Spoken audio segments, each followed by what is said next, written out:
En ce qui me concerne, vétérinaire n'est pas un métier, mais un mode de vie.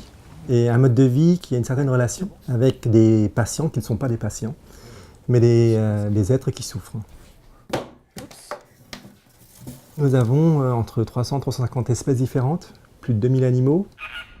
On a un fort travail de prévention, de surveillance sur par exemple l'alimentation, sur leur mode de gestion en captivité, leur logement.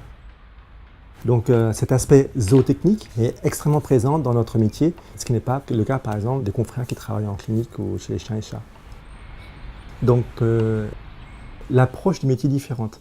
On a vraiment cet angle extrêmement varié où on doit en théorie tout savoir, tout soigner et tout justement parer une éventualité, tout savoir opérer, ce qui n'est pas possible. Donc c'est un métier en fait en progression permanente et c'est ça la différence, c'est que nous sommes confrontés à des espèces qu'on ne voit pas tous les jours, à des espèces d'autant plus fragiles et rares parfois. Donc si on a fait une chirurgie sur un animal, c'est du one shot en fait. L'échec est extrêmement stressant. Il y a 10 de son nom. D'accord. L'enjeu est différent. Donc c'est ça à peu près, les grandes différences. Ce que tu fais, c'est que tu appuies en même temps que tu avances. Ça, c'est l'aspect, si vous voulez, parc zoologique. Donc gestion d'animaux en captivité, pour leur bien-être clinique, donc pour que ça soit pas malade, mais aussi psychologique. Donc dans le sens où il ne faut pas qu'ils s'ennuient. On sait qu'ils s'ennuient, qu'ils sont en captivité. Ils ne sont pas dans les conditions naturelles. Donc notre enjeu, c'est justement de les maintenir dans les conditions les plus optimum pour qu'ils puissent se sentir biologiquement, psychologiquement dans l'état naturel. Donc c'est tout un cheminement, plein d'activités annexes par rapport au métier vétérinaire. Et bien sûr, leur apporter tout cet aspect éthique qui n'était pas si évident il y a quelques années, mais pour nous qui est une obligation, aussi bien morale, personnelle que législative en fait. Voilà, c'est l'hématome.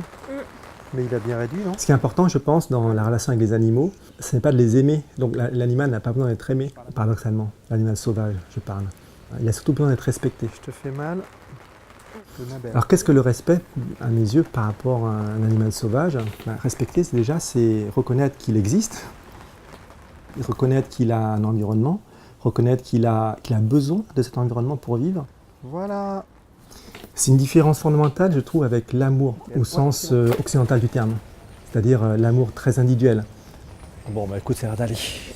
Très souvent, en fait, lorsque les gens qui se disent vouloir travailler avec les animaux, aimer les animaux, entreprendre des choses pour les animaux, c'est très souvent une recherche de salut envers soi-même.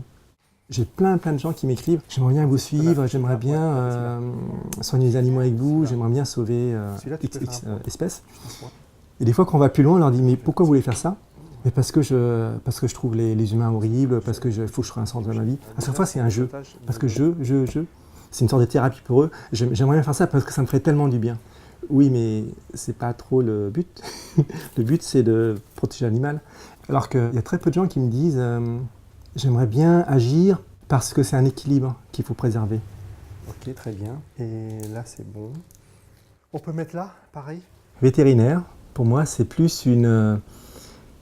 soulager la souffrance parce qu'on le peut et parce qu'on a le devoir d'être vivant qui souffre. Ça fait vraiment... Super beau. Ça fait fiac. Non, C'est que trop beau pour la fiac, je trouve. C'est le serpent de la Bon, fiac. là, peut-être non. Ouais, c'est bon.